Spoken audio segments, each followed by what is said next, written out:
Diabetes can be very confusing. It can be extremely confusing. But it doesn't have to be, because it's only as confusing as the internet makes it out to be. It's actually a pretty straightforward condition once you understand the true molecular biology. Welcome to Exploring Mind and Body with Drew Tadia. Drew is an expert in nutrition, fitness, lifestyle, and more. And he wants to help you live a healthier, longer, and more active life. Now here's your host, Drew Tadia. Welcome to another edition of Nationally Syndicated Exploring Mind and Body. Thank you so much for being here. Thank you for tuning in, for being a part of our True Form Life community. We're coming at you with a brand new show. We appreciate whether you're listening on terrestrial radio across the country or as a podcast around the world. We certainly wouldn't be here without you. So stick around. We got all that coming up. This is Exploring Mind and Body. Naturally improve your lifestyle one show at a time with your host, Drew Tadia. All right, welcome to another edition of Nationally Syndicated Exploring Mind and Body. Welcome to the show. Thanks a ton, Drew. It's super cool to be here today. I appreciate it. It's our pleasure. I'm very interested in this subject. Cyrus, tell us about yourself and how you got into this. Yeah, cool. Thanks, man. So I was diagnosed with type 1 diabetes when I was 22. So this is the year 2002. And all of a sudden, out of nowhere, I'm a senior in college going to Stanford University, just trying to graduate and move on with my life. And I actually got diagnosed with 3 autoimmune conditions in a 6-month period. The first one was Hashimoto's hypothyroidism. The second one was alopecia universalis, which basically just means you lose your hair. So as you can see, I have no hair, no eyebrows, no eyelashes, literally nothing on my body. And then the third one was type 1 diabetes. And all 3 of them set in within a 6-month period. So I went from being a happy-go-lucky kid to a chronic disease patient very quickly. And so the doctors at the time told me to eat a low-carbohydrate diet with meat, cheese, chicken, fish, olive oil, turkey burgers, peanut butter, you name it. And that's what I did because, you know, in the world of diabetes, that's what you do in order to keep your blood glucose controlled well. Is you play the carbohydrate avoidance game. So I did that for a year, and it was supposed to make my blood glucose real controllable, but it didn't. My blood glucose was a disaster. It was all over the place. But in addition to that, my insulin use was climbing from 25 units a day to 30 to 32 to 36 to 39, 45. Some days I would inject 55 units of insulin. And it didn't make any sense to me because what I'd been told over and over was, hey, as long as you keep your carbohydrate intake low, then your insulin use will also be low. So I said, okay, fine, that makes sense. But I was keeping my carbohydrate intake low and I was exercising the way I was told, but my insulin use was going up. So something about this equation didn't make sense. Long story short, I switched over to a plant-based diet, not because I was looking for it, but just because I ended up talking to people who pushed me in the direction of exploring a plant-based diet. So I did. And under the guidance of a nutrition professional named Dr. Doug Graham, he taught me how to transition to a plant-based diet. So under his guidance, I basically, went cold turkey overnight and I gave up all animal products and I started eating a whole bunch of fruits and a whole bunch of vegetables. And within 1 week, Drew, my insulin use fell by 40% in 1 week, which is a big deal in the world of type 1 diabetes. And my blood glucose it just fell like a rock. So I was eating a ton of carbohydrate energy. I was doing the exact opposite of what the traditional medical model told me to do. And yet my glucose was lower and my insulin use was lower. I was fascinated. I went back to school. I got a Ph.D. in Nutritional Biochemistry at UC Berkeley. While I was there, I studied what the heck was happening in me. I was like, am I a freak of nature? Or is what's happening in me also applicable to other people living with diabetes? And while I was there, I found out that everything that I was experiencing had already been described in the scientific literature, and that I was not special by any stretch of the imagination, but that there was legitimate scientific biology underlying everything that was happening inside of me. So long story short, I ended up developing a program called Mastering Diabetes with Robby Barbaro, who is a type 1 diabetic as well. He had a similar story. And the two of us basically have created a program that teaches people living with all forms of diabetes how to transition to a plant-based diet so they can drastically improve their health and eliminate, aka reverse prediabetes and type 2 diabetes and gestational diabetes, and really manage type 1 and type 1.5 diabetes extremely well. You know what's shocking to me is this plant-based research. It's been around for a while, but it's crazy to me that people are still you eat plants? What does that mean? I know. There's a whole bunch of pseudoscience. There's a whole bunch of pseudoscience that looks like real science. There's a whole bunch of pseudoscience that gets passed with good intentions. People have very good intentions. They don't recognize that what they're reading does not have a solid biological foundation. It looks like it does, and they accept it and they implement it, and then they pass the information on to someone else, and it kind of spreads through society that way. As well, a lot of the things you tried were actually not grounded in real science. That's the problem. Yeah, I hear that all the time too. I've tried everything. What do I do? I know. Tell me more about yourself. So it'd be interesting to know for me, like the back end. What was it like when you lost all your hair, for example, or tell us about some of the struggles that you dealt with when you were first diagnosed with some of your autoimmune diseases. Yeah, for sure. So imagine if you went to the hospital today. So imagine you're sitting there, you're drinking water, and you're like, I'm getting kind of thirsty. And you drink some more water. And then you'd be like, I'm getting kind of thirsty. And then you drink some more water. And this happens over and over and over again for like a 24-hour period, right? I was getting to the point where I was drinking 1.5 gallons of water a day, and I was getting thirstier and thirstier and thirstier and thirstier. And I was like, something is fundamentally wrong with me. Because I was taking on so much fluid, I had to go pee 17, 18, 20 times a day. And then because I was peeing so often, I was electrolyte depleted, which means that when I went to sleep, I would cramp up, and I get a hamstring cramp and an ab cramp and an opposite hamstring cramp and a bicep cramp and a chest cramp. And it was a nightmare. So I show up at the hospital, and they diagnosed me with 3 autoimmune conditions, right? I was literally expecting them to be like, hey, you're dehydrated or something to that effect, right? Here, take these electrolytes, you'll be fine. But instead they're like, hey, you have Hashimoto's, you have alopecia, and you have type 1 diabetes. Here is a prescription for 2 types of insulin. Here's some syringes. Here's a blood glucose meter. Here's a carbohydrate counting guide. Here's a life alert bracelet. And, here's a bunch of test strips. Good luck. And I was like, oh, shoots, what just happened to me? So emotionally, it was not a good time. I was terrified. I was really terrified that if I didn't take this seriously, that something drastic could happen to me. And it took me the better part of a year to make the conscious decision that I was going to try hard. Because for the first year of living with all 3 of these conditions, I thought to myself, maybe if I just kind of ignore it or like kind of pay attention, but not really, that it'll go away. So I was like eating. And then somewhere around the year marker, when not only was my insulin use going up and my blood glucose all over the place, but I lost a ton of energy, and I started to develop anxiety and depression, and my joints hurt and my muscles hurt. And I was like, wow, I feel like I'm living in the body of an 80-year-old man right now. And I'm 23. This is not going to work. For me, there was a breaking point. The breaking point was that I would go and I would play a game of soccer. Like, I grew up as a soccer player. I absolutely loved the game. So I'd go out and I'd play a game, and I'd come home, and it would take me not 1, not 2, but 3 or 4 days to recover from one 60-minute session. And that's never happened to me in the history of my life. So I decided at that point, I was like, you know what? If you take away my mobility, we have some problems. You cannot take away my mobility. So diabetes, I'm on a mission. I'm going to try and find a solution. Game on. Let's do this. So what was that? What did they say? Any reason in particular that these came up? Like, is there something that you were doing that you shouldn't have been doing? Genetics, DNA, lifestyle? What was it? Or do you know? Yeah. Nobody has an explanation. 0 people have an explanation. Since that time, there's been a lot more research about, what causes autoimmunity. And researchers have gone and dug deep to try and find out what causes type 1, what causes Hashimoto's, what causes alopecia. And there's a number of environmental toxins that have come to the surface.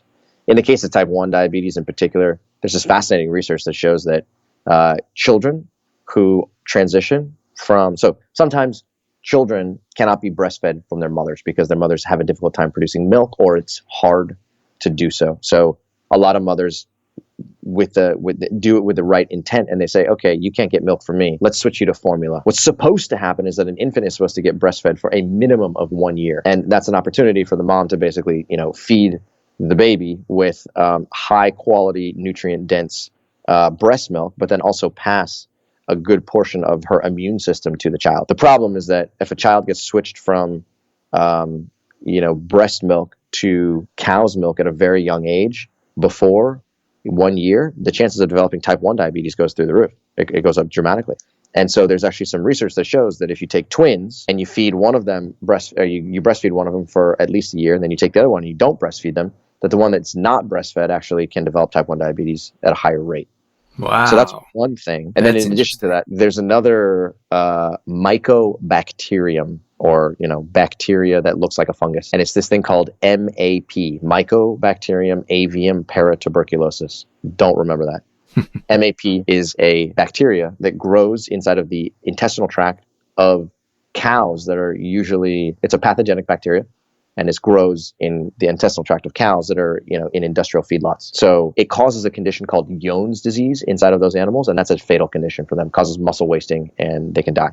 Some of the animals in an industrial feedlot end up with Jones disease, and when they defecate into the soil, then the MAP bacteria gets inside of their poop, and then it ends up on the hoofs of other animals. And then when those other animals are taken in for slaughter, the MAP bacteria actually gets on the boots and the gloves of the slaughterhouse workers, and the MAP bacteria can get inside of the milk and can get inside of the meat. When it gets on its way to the grocery store, it can even escape pasteurization, a small amount of it. So you have live MAP bacteria that's present inside of your milk, inside of your meat, in the grocery store. And some interesting research shows that of people diagnosed with type 1 diabetes, 100% of them test positive for MAP bacteria. 100% of them. Crazy. So in my particular situation, I used to eat a lot of meat. I did.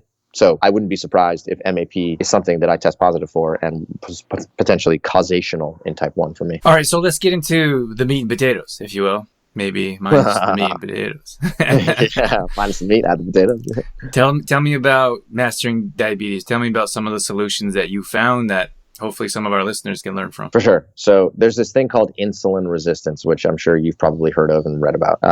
Insulin resistance is thought of as basically being only associated with pre-diabetes and type 2 diabetes. So you say the word insulin resistance and people go, oh, okay, type 2 diabetes. So it turns out that insulin resistance is the cause of pre-diabetes. And if not dealt with, pre-diabetes turns into type 2 diabetes. Insulin resistance is also the cause of gestational diabetes. So all three of those basically are caused by insulin resistance. Now, insulin resistance is also a condition which is present in people living with type 1 diabetes and type 1.5 diabetes. An overwhelming majority of type 1s and 1.5s also have insulin resistance, but they don't even know about it. And this is very problematic because what insulin resistance is at its root is it is an inability of insulin to do its job. Insulin has 1,000 different responsibilities in your body. It's one of the most important anabolic hormones in your entire body. But its primary responsibility is to shuttle glucose out of your blood. And what I mean by that is that when you eat something that contains carbohydrates, whether it's a banana or whether it's a piece of bread or whether it's some crackers or whether it's a soda, it doesn't really matter. Anything that contains carbohydrate breaks down into glucose inside of your blood. And then insulin's job is to knock on the door, knock, knock, liver, knock, knock, muscle. There's glucose in the blood. Do you want to take it up? And your liver and muscle can either say, sure, I'll take it up. And then they absorb that glucose and they use it. They either burn it or they store it. Or they say, no, I don't want that glucose. Keep it outside. Keep it in the blood. Under normal circumstances, if you were what's considered insulin sensitive, every time insulin goes, knock, knock, liver, knock, knock, muscle, I got glucose. Do you want to take it up? Both of those tissues would be like, yeah, great. Give it to me. I want it. Give it. And that provides an exit route for glucose out of your blood and into tissues. And that's a good thing. But when you become insulin resistant, what happens is that insulin knocks on the door. Knock, knock, liver, knock, knock, muscle. Do you want this glucose? I got it in the blood. Both of those tissues respond by saying, nope, sorry, I'm not interested in that glucose right now. Stay out. And the reason that happens is because the prevailing wisdom is like, oh, okay, well, insulin causes insulin resistance or carbohydrates cause insulin resistance. But that's pseudoscience. Trust me when I say this. Refined carbohydrates can certainly exacerbate insulin resistance in your liver. I'm not going to deny that. But the primary cause of insulin resistance is saturated fat. And there's plenty of research to demonstrate that. So if you eat a diet that contains a significant amount of saturated fat, the saturated fat ends up getting stored in your adipose tissue, which is your fat tissue, as well as your liver, as well as your muscle. Within hours of that saturated fat going inside of your liver and muscle reduce the ability of insulin to communicate with the tissue because saturated fat is it's an energy dense molecule.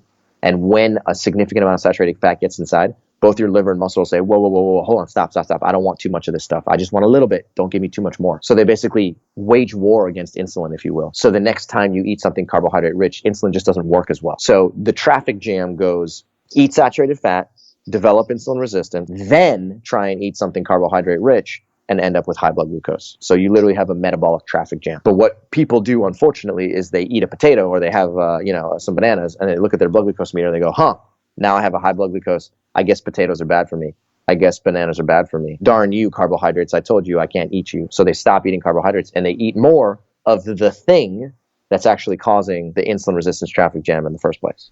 Does that make sense? Yeah, to me, but it's just interesting to know, like, even those that have diabetes, and I feel like maybe they should understand, why is it so confusing? Is it just conflicting information? Why isn't that, this is a clear path to what you need to be doing? Yeah, because, even the scientific research is confusing. Trust me, I went to grad school and I read, without exaggeration, 3,000 scientific papers on diabetes and insulin resistance and all the tentacles of diabetes. And for a good portion of that time, I was confused myself until I eventually gained some clarity and say, okay, now I think I understand what insulin resistance really is. So the literature is confusing. It's conflicting.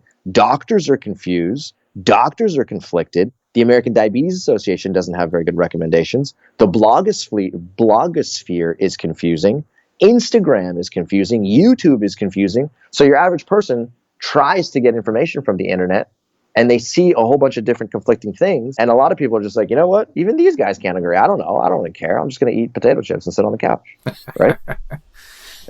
So tell me let's go through some of your recommendations for when it comes to food. Like, what are some of the things that our audience can actually eat if they're dealing with diabetes right now? Yeah. Okay. So we recommend eating what's considered a low-fat, plant-based whole food diet. Okay. So low-fat, plant-based whole food has three components. Number one, low-fat means reduce your total fat intake to between 10 and 15% of total calories. It's very simple. Number two, plant-based means eat as many plants as you can. Number three, whole food means eat as much of your food in the whole state as possible, minimally processed or not processed at all. In other words, I'd rather you eat chickpeas than chickpea pasta. I'd rather you have potatoes than, potato chips, as an example, right? So low-fat, plant-based whole food, that's the very basic premise of the Mastering Diabetes method. Now, to get a little bit more granular, we recommend within the whole food plant-based realm to consume lots of fruit, to get the bulk of your calories from fruits, from starchy vegetables that grow in the ground, from legumes like beans and peas and lentils, and then from whole grain. And if you use those four food groups as the bulk of your calorie intake, and then you have some nuts and seeds and some avocados and some coconuts and a small amount of those foods, and maybe you have a little bit of chicken here and there, you might have a little cheese here and there, but really try and minimize animal products or eliminate altogether. Then what you do is you maximize your insulin sensitivity. You maximize the action of insulin in your muscle and liver, and you can reverse the insulin resistant scheme that we talked about earlier. Tell me what your diet looks like. Give us an example of throughout the day. Breakfast, if you snack, lunch, dinner. For sure. Okay. So I usually eat 4 meals a day. Breakfast, lunch, snack, dinner. So my breakfast is a bowl of fruit. I live in Costa Rica. So what that means is that I get a lot of plantains, papayas, and mangoes. That's kind of like the bulk of my fruit intake. So in the morning, I'm usually having some combination of that. So I'll have a bowl that has maybe like 2 plantains and a half of a big sort of Maridol papaya in there. Okay, so it's a decent amount of food. I'll eat that. I'll go to exercise. I'll go to CrossFit. I'll knock out an hours of exercise, and then I'll come back, and I will usually have a giant smoothie bowl. So the smoothie bowl has, frozen strawberries, frozen bananas, and then on top of that, my wife does a fantastic job of creating this big bowl for me with a bunch of fresh fruit on top of it as well. And then maybe I'll put some chia seeds or some flax seeds, maybe a little bit of cocoa powder on top, and call it a day. So that's breakfast, that's lunch. In the middle of the afternoon, for some reason, I've developed this chickpea fascination, and I'm absolutely enamored with them. So I usually have a pretty decent sized bowl of chickpeas that contains probably between 2 and 3 cups. And then I might chop up, some broccoli or cauliflower into there just for flavor. And then when it comes to dinner time, I'm usually eating more vegetables. So I'll have some kind of salad. I might throw some green peas, onions, carrots, tomatoes, something that's a little bit fluffier, I'll call it. And then so that way I sort of like front load my calories with a lot of fruit in the AM hours and the noontime. And then it kind of transitions towards like a little bit more beans and fluffiness towards the end of the day. Tell me about your chickpea. Tell me, I like chickpeas and I eat broccoli. Uh-huh. You gotta give me a few more chickpeas, or you just eat them? I don't love them. I mean, I enjoy the health benefits of chickpeas more than I like the taste. But you gotta give me a few more details. What else do you put in with the chickpeas and broccoli? I mean, here's the truth. A lot of the times, I don't put anything on my chickpeas, to be perfectly honest, because we have an Instant Pot. So I'll go soak the chickpeas overnight, and then I'll just cook them. I'll set it for an hour and 30 minutes on high pressure, and I'll let it do its thing. And then as soon as it's done, I'll open it, and I will just take this chickpeas out, put them into a bowl. And when I eat them, they have this sort of like buttery consistency that's just like, it's just unbelievable. And the flavor of the chickpea just by itself is plenty to knock my socks off. If I'm feeling a little frisky and I want to put on some spices, I'll put on either something like paprika and garlic powder, or maybe I'll chop up some fresh garlic and put cumin on there, or I'll put like curry powder and, what else? Cayenne pepper, something like that, right? And then I might sprinkle a little bit of lime on top of it and then eat that. But if you like chickpeas, just try eating them. Try cooking them in the Instant Pot and try eating them fresh out of the Instant Pot. I think you might like them maybe a little bit more. I got a really nice chickpea recipe that I'll send you. I'll send you a link to it. Please do. I love that. Yeah, for sure. Okay, so by transitioning from the way you used to eat, the way they told you to eat, which was high meat, maybe high fats, if I remember correctly. Yeah, it was exactly high meat, high fat, low carb. Sure. So you transitioned to more of a plant-based. You have lots of fruits. Tell us, our audience, some of the results that you found. And maybe the transition phase, like you transition from feeling one way, maybe a bunch of medication. Are you still taking insulin, or how does that work for you right now? Okay, great question. So in the world of type 1 diabetes, a lot of people who get diagnosed with type 1 diabetes, they get sort of, frustrated and scared, and they approach it like, hey, I want to stop using insulin. I want to get off insulin altogether, right? Is that possible? And the truth is that it might be possible in the short term, but it's definitely not possible in the long term, because type 1 diabetes is not a reversible condition, and neither is type 1.5 diabetes, which is adult onset autoimmune diabetes, right? So for people like me who are living with autoimmune diabetes, the goal is not to eliminate insulin.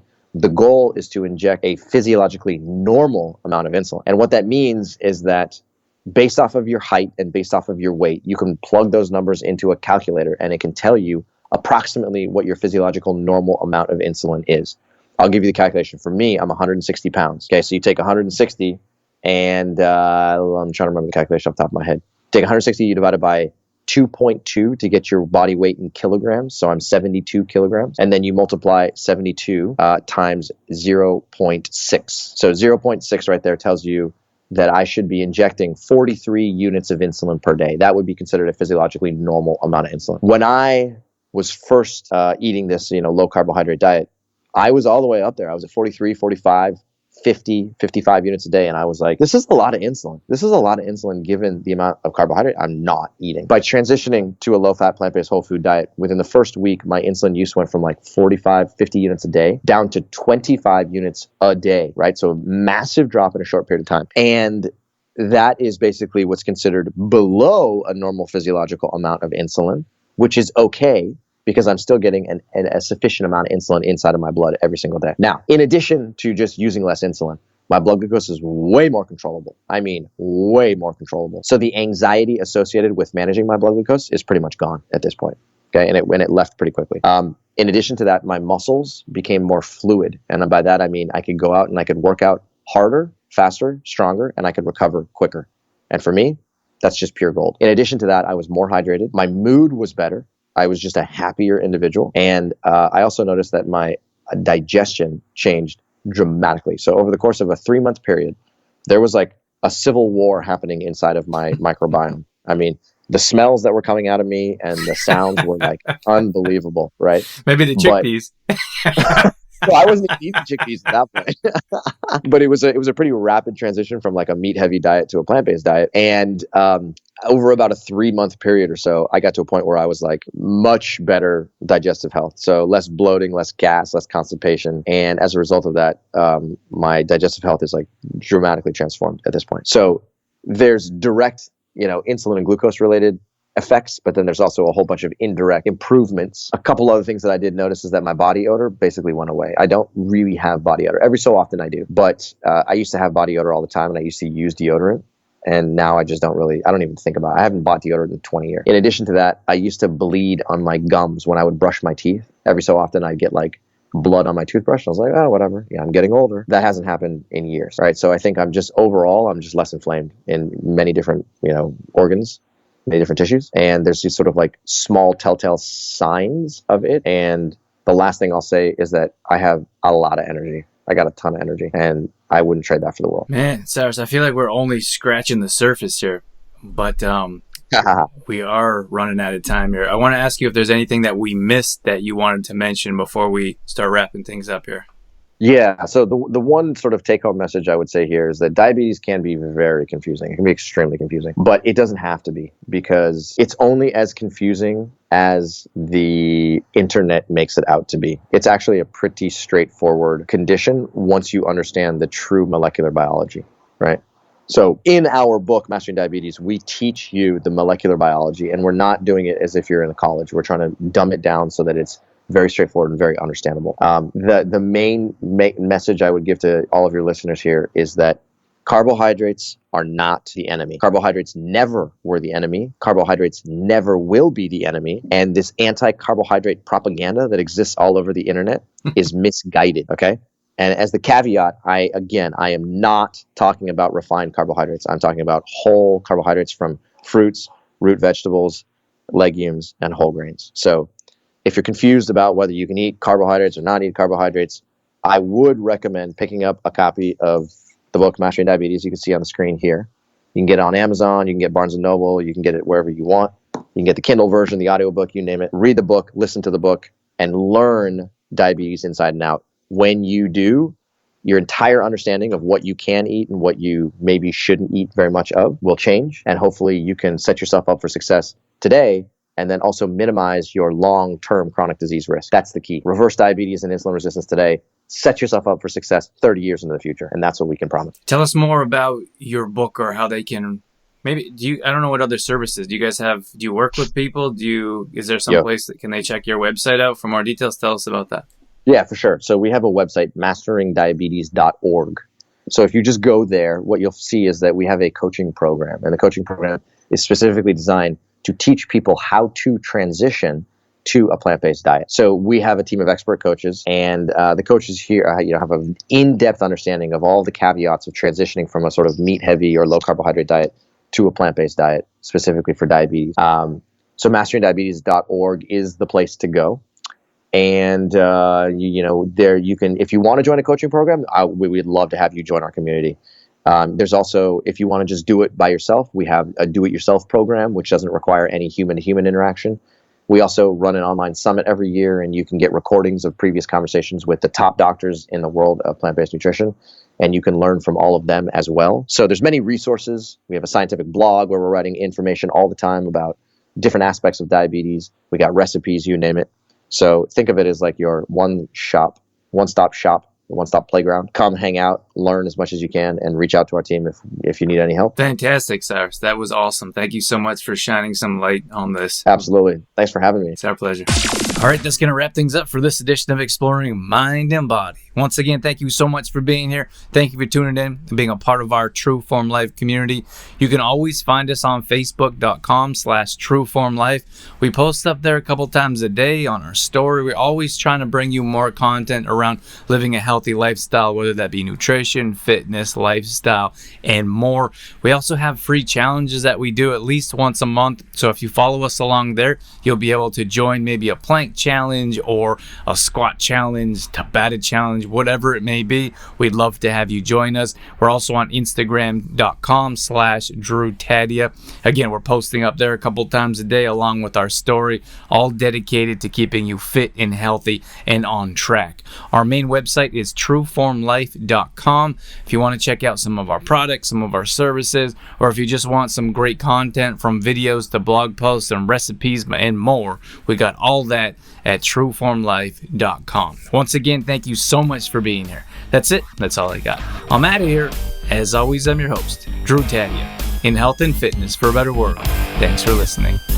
You've been listening to Exploring Mind and Body with Trueform Life's Drew Tadia, fitness expert. To find out more about the show, Drew Tadia, or to listen to past shows, visit exploringmindandbody.com.